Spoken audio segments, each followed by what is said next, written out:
This one is for Big Zulu. Yeah. Umculi omkhulu la South Africa. One of our brother who's proud of being a Zulu man, king.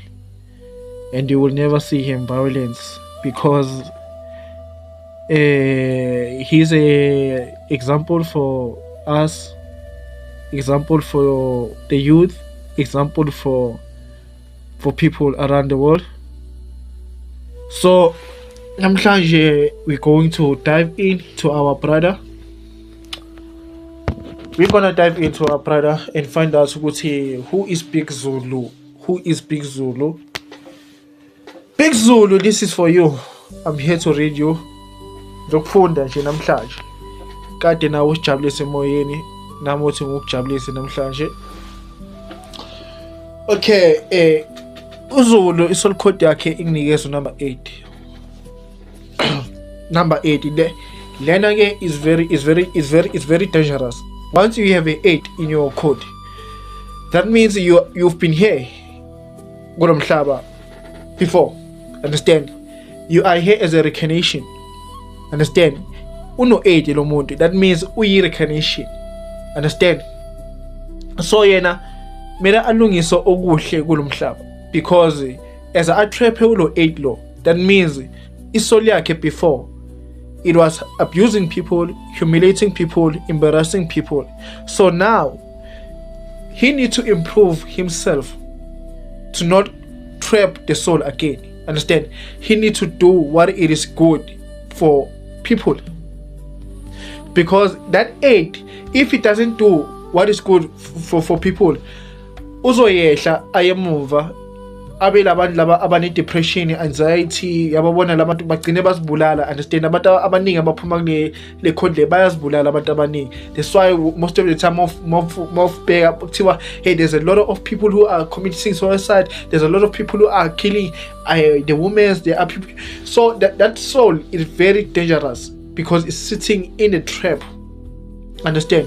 So ihamba nalento le soul code yakhe le number 8, ihamba nokuleader abantu. Understand? And before you lead abantu kule soul, you need to lead yourself.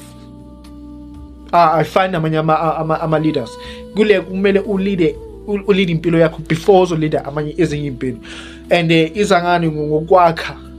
Understand? Ngokwakha izinto ezinhle noma ezimbi. Depend ukuthi wena usafubuyela kulomkhazi lo ukubulala abantu okulomkhazi ukuthi uzonceda abantu emhlabeni. And it has a lot of achiever. Everything that you will do to this code, you will achieve. Achieve kulezinto. Understand? So it has a strong leadership ability, business and money. Money.